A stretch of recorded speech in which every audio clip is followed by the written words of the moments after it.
Buenos días mi gente. Mi nombre es Juan Echezábal. Esta es la página de La Tijera y hoy es sábado 9 de agosto del año 2025. Señores, en las últimas horas el Departamento de Estado, después de que el Departamento de Justicia subiera la parada, ¿no?, por el precio de este personaje que vemos aquí, el narcodictador de Venezuela, el tirano Nicolás Maduro Moros, a 50 millones de dólares. El Departamento de Estado también en las últimas horas acaba de designar a los carteles de la droga como interés de seguridad nacional de los Estados Unidos y se arrojan el derecho, según también manifestó en las últimas horas el presidente estadounidense Donald Trump, de salir en busca de sus cabecillas. Pues el cartel de los soles, que está dentro de los grupos estos terroristas designados por el Departamento de Estado y buscados por el Departamento de Justicia de los Estados Unidos, por el FBI, por la DEA, por el narcotráfico, está el cabecilla del cartel de los soles, es Nicolás Maduro Moro, el dictador ilegítimo de la narcodictadura venezolana, el máximo responsable de sostener a la dictadura castrista también en los últimos años, y que financieramente los ayude y con petróleo y con otras prebendas a cambio de sostenerse en el poder, porque la inteligencia venezolana y los escoltas más cercanos y todo el aparato represivo de la narcodictadura de Venezuela está manejado desde La Habana. Muchos son funcionarios desde La Habana, lo vimos más recientemente el pasado 28 de julio del año pasado, cuando después de las elecciones Maduro, al perder estas elecciones, pues lo que hizo fue desatar una represión brutal contra el pueblo venezolano, y se supo y se documentó cómo altos oficiales del Ministerio del Interior y de la inteligencia castrista viajaron esa madrugada hacia Caracas para apoyar y para dirigir, ¿no?, la represión contra el pueblo venezolano. Pues esto está muy bien y yo me alegro y ojalá que esto tenga algún tipo de resultado, aunque creo que es muy difícil, porque los que pudieran en un momento determinado entregar en bandeja de plata a Nicolás Maduro a las autoridades estadounidenses son los altos oficiales y los altos políticos del régimen de la narcodictadura venezolana, muchos de ellos también en los listados de la DEA y del FBI como los más buscados, pero esta gente gana mucho dinero. Si el gobierno estadounidense está ofreciendo 50 millones de dólares por la cabeza de Maduro y 25 por la de el ministro de Defensa chavista y por el Diosdado Cabello también, pues ellos le suben la parada y le regalan 100 millones de dólares y se lo ponen en cuenta ahí a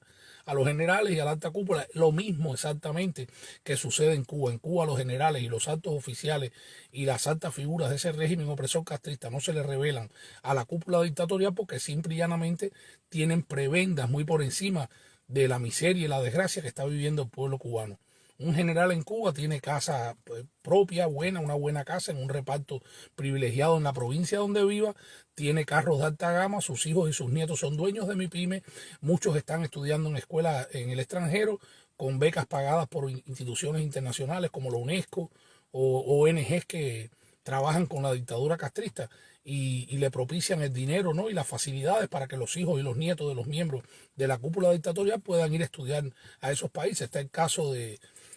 la hija de René González Chegueré, uno de los 5 espías de la Real Avispa, que estudia en una universidad española. Está el caso de Manuel Anido Cuesta, el hijastro de Díaz Canel, el hijo de la primera dama dictatorial Liz Cuesta Peraza, que estudia igual en una de las universidades tecnológicas más importantes de Europa, que se encuentra en Madrid, en España.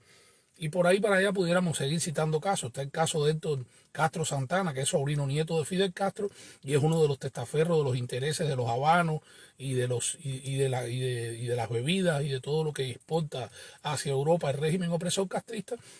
y tiene una firma de abogado que representa los intereses de su familia. No solamente en España, sino en el resto de Europa. Y así pudiéramos seguir contando, ¿no? Y si estuviéramos un día entero contando los casos de los hijos y los nietos. Tenemos también hijos y nietos de la cúpula dictatorial viviendo aquí en los Estados Unidos. Están las dos sobrinas de Marrero Cruz, están nietos y sobrinos y familiares directos de Fidel y de Raúl Castro, que viven libremente aquí en los Estados Unidos. Viven muy bien, tienen mansiones, tienen negocios, manejan muchísimo dinero y le siguen haciendo el juego político a la dictadura opresora castrista. Y mientras estas cosas sucedan, pues seguiremos viendo que la dictadura opresora castrista continuará en el poder. Porque me llama poderosamente la atención cómo desde el 20 de enero de este año, cuando Donald Trump llegó nuevamente a la Casa Blanca y el secretario de Estado finalmente fue cubano-americano. Por primera vez en la historia un cubano-americano ocupa uno de los altos cargos más importantes dentro de la administración estadounidense. El caso de Marco Rubio.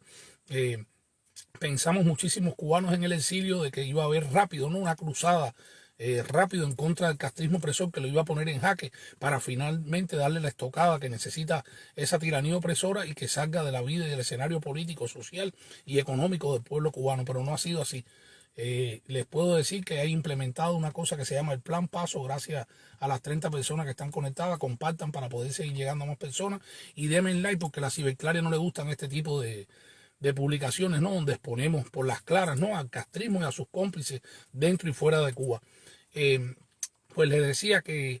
el Plan Paso es un plan escalonado, ¿no?, que tiene el gobierno estadounidense para aplicar medidas en contra del régimen castrista. Entre ellos vimos que el primero fue designar a altos funcionarios del régimen, a empresas para que no puedan operar con cuentas estadounidenses, y así han ido escalonadamente, pero el escalonado no acaba de surtir el efecto que tanto urge y que tanto necesita el pueblo cubano. El gobierno de los Estados Unidos, la actual administración, el pueblo estadounidense tienen que entender de una vez y por todas de que la dictadura genocida y opresora castrista es la cabeza de la serpiente del eje del mar de la izquierda latinoamericana. Desde el año 1959, uno de los objetivos fundamentales de la dictadura opresora castrista no ha sido convivir con los Estados Unidos y con los países libres y democráticos del hemisferio y del resto del mundo, sino socavar la democracia, destruir a los Estados Unidos. El objetivo fundamental, Fidel Castro lo dijo en el año 1979 en un discurso irónico donde, mientras se rascaba la barba y se reía con cara diabólica, expresaba que no hemos apelado al terrorismo, pero eso no quiere decir que en un momento determinado utilicemos el terrorismo como herramienta de la revolución. Y les puedo asegurar que si fuéramos terroristas, seríamos eficaces terroristas. Ahí está, lo pueden buscar en Google, lo pueden buscar en YouTube, lo pueden buscar incluso en muchísimas publicaciones de Facebook, donde se ha expuesto el carácter terrorista de la mal llamada Revolución Cubana. El terrorismo de Cuba está manifestado donde quiera, en cada grupo fundamentalista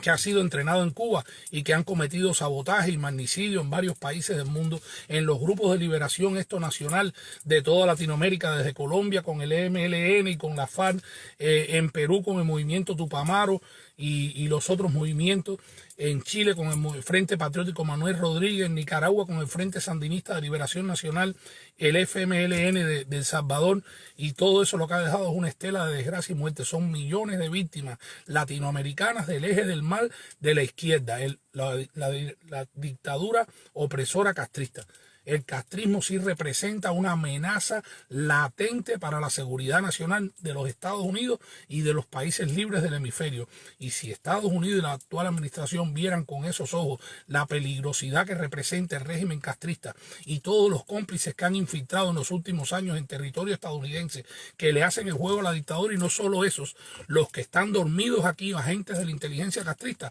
dispuestos a un llamado de La Habana, de línea ya, a cometer actos terroristas en contra del pueblo estadounidense y en contra de las instituciones de esta gran nación. No duden que vayan a hacerlo. El régimen opresor castrista ha movido sus fichas inteligentemente y siniestramente en los últimos 40 o 50 años, y tiene una agentura tan grande aquí dentro de los Estados Unidos que muchos son hasta ciudadanos estadounidenses, muchos son nacidos aquí en los Estados Unidos y muchos son de otras naciones que han servido de cómplices y han ocupado altos cargos dentro del gobierno estadounidense, como es el caso de Manuel Rocha, el diplomático que vimos que le pusieron una condena leve después de haber servido a la dictadura opresora castrista. Tenemos el caso de Ana Belén Montes, la puertorriqueña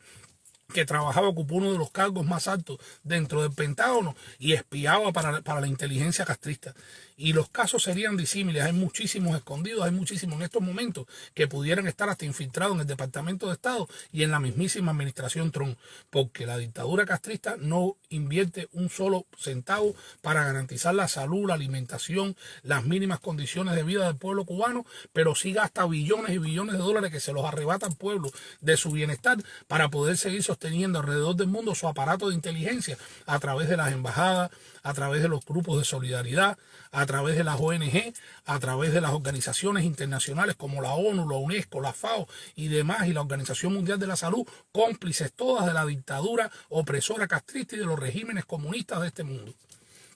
Por eso vamos a seguir alzando la voz en contra del castrismo opresor. Vamos a seguir mostrándole a cada estadounidense, a cada ciudadano libre de este mundo, la gravedad que representa la tiranía opresora castrista, no solamente para el pueblo cubano, a los que ha condenado a una vida de miseria, a una vida de represión, a una vida de muerte y de desgracia, sino al resto del mundo, representando una flagrante y verdadera amenaza para la seguridad nacional de los Estados Unidos. Mientras los Estados Unidos no entiendan eso y sigan haciendo caso omiso a la triste realidad que tenemos frente a nuestras costas, aquí a 90 millas, a esa tiranía opresora satélite de Rusia, de China y de todos los regímenes comunistas y fundamentalistas del mundo, seguiremos viviendo en peligro latente.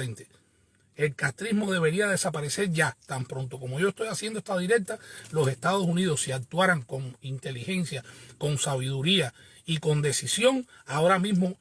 harían una intervención quirúrgica contra Punto Cero, contra Siboney, contra Tabey, contra la más llamada Plaza de la Revolución, donde están las estructuras de poder del régimen opresor castrista, y ellos no tienen un solo cohete, ellos no tienen ningún solo armamento para hacer lo más mínimo dentro de los Estados Unidos. Eso se los puedo asegurar. Esa no es la causa. Ahí hay otra complicidad histórica que es inconcebible que después de 14 administraciones estadounidenses desde 1959 no se haya hecho nada para acabar este triste capítulo de la historia latinoamericana y global que se llama la dictadura opresora y genocida castrista. Por eso seguiremos alzando nuestra voz de la tijera, seguiremos señalando al castrismo opresor como el máximo responsable de los crímenes de lesa humanidad contra el pueblo cubano, contra los países de Latinoamérica donde llevó sus guerras de liberación y de odio, basándose en la falsedad de que era para los pueblos, que era para los pobres y para los humildes, y que ha negado a Cuba, a Latinoamérica y a muchos países del mundo en sangre y dolor desde su existencia el 1 de enero de 1959. Heraides Torres Tamayo, bendiciones y saludos, mi hermano. Niosbi Abreu, los tentáculos de la dictadura son largos, hay que cortarlos de raíz. Si no hacemos eso, estamos embarcados. Vamos a seguir 10 años más o 15 o 20 años más hablando así y va a desaparecer el pueblo cubano. Esta gente van a desaparecer al pueblo cubano porque anoche, mientras la mayoría de los cubanos estaban en apagón, quitándose los mosquitos de encima, los niños llorando por el hambre y por el calor, en Cayo Santa María los hijos, los nietos y los testaferros de la cúpula dictatorial castrista estaban de fiesta, estaban celebrando una fiesta con discoteca y con DJ de los años 90, vestidos todos al estilo de los 90, disfrutando de música, y la gente desde Caibarien, desde la lejanía, sin agua, con las calles llenas de basura, en apagón, sin medicamentos y sin comida, veían a lo lejos el resplandor de la fiesta y de la pachanga de los miembros de la cúpula dictatorial. Por eso hay que seguir denunciando al castrismo. Por eso desde la tijera vamos a seguir alzando nuestra voz para lograr finalmente que los Estados Unidos y la comunidad de países libres del mundo de una vez y por todas terminen de definir esta situación que el pueblo cubano no puede seguir aguantando, porque el pueblo cubano está viviendo bajo una crisis no humanitaria, existencial. Y si no se hace algo hoy, mañana será tarde. Dago Santana, Estados Unidos tiene que hacer lo mismo que está haciendo con Maduro, ofrecer una recompensa por la cabeza de Díaz-Canel y Raúl Castro y de Manuel Marrero y del canciller Bruno Rodríguez Parrilla y de todos los generales del castrismo que han sido cómplices, se han manchado las manos de la sangre del pueblo cubano, de todo el que ha hecho algo en contra del pueblo cubano. Claro que habría que ofrecer una fuerte suma de dinero. Y no solamente eso, vuelvo y lo repito, si los Estados Unidos y la actual administración entendieran de una vez y por todas el peligro que representa para la seguridad nacional de los Estados Unidos el castrismo todavía en el poder, ellos tomarían la misma determinación que tomaron el 20 de diciembre de 1989 contra Manuel Antonio Noriega. Lo que pasa es que Manuel Antonio Noriega representaba otros intereses y ponía en peligro el control del canal de Panamá. En el caso del Gaddafi era el petróleo que había en Libia. En el caso de Irak era el tema de Saddam Hussein y todas las riquezas que Libia y Kuwait representaban. Si Cuba, lo dijo Jaime Bailey un día, y no comparto con Jaime Bailey muchísimas de sus cosas y su mentalidad izquierdista, pero dijo una gran verdad una vez en un programa de él, y dijo: el día que de los hidrantes que quedan todavía puestos por los americanos en las calles de La Habana empieza a brotar petróleo como un manantial, hasta ese día dura la mal llamada Revolución Cubana. Coincido plenamente con Bailey en esa sentencia que hizo. El día que los Estados Unidos vean en Cuba alguna posibilidad que el castrismo les resulte contraproducente. Hasta ahí llegó Díaz-Canel, hasta ahí llegó Raúl Castro, toda su familia, y hasta ahí llegó la dictadura opresora castrista. Ahí acabará de una vez y por todas la agonía del pueblo cubano. Y nada, mi gente, les deseo un lindo sábado, muchísimas bendiciones a todos. Gracias, Beisy Alcántara Muñoz, gracias, Dago Santana, gracias, Niosbi Abreu, gracias, Rafael Garden, gracias a Graciela Marta Fonseca Domínguez, Juan Ebran Cancho Solí, mi hermano, bendiciones. Damaris Pilar, Roger Moya, bendiciones para todos, mi gente. Les deseo un lindo día, un lindo sábado, muchísimas bendiciones. Deseo libertad para el pueblo cubano y le digo a las autoridades estadounidenses, a la administración Trump, abran los ojos y acaben de definir el tema de la dictadura opresora castrista, porque cayendo el castrismo caerán todas las dictaduras comunistas e izquierdistas de Latinoamérica. Se acabará el sandinismo, se acabará el narcochavismo, Brasil caerá con Lula, el comunista de Lula, en México la comunista de Claudia Sheinbaum también tendrá que ir cogiendo su caminito y volverá a renacer Latinoamérica como lo fue siempre, como una comunidad de naciones libres, prósperas y democráticas, donde todas hablaban un mismo idioma, sin la nota discordante que representa el castrismo y sus satélites del eje del mar latinoamericano. Les deseo un lindo día, muchísimas bendiciones. Gracias por compartir siempre nuestras publicaciones y nuestras directas, por estar aquí junto a nosotros para llevarle al mundo la verdad de lo que acontece en Cuba y en el resto de nuestro planeta, y hacerlo con la veracidad y la inmediatez que gracias a ustedes hemos alcanzado. Bendiciones y buenos días. Mi nombre es Juan Echezábal y esta es La Tijera.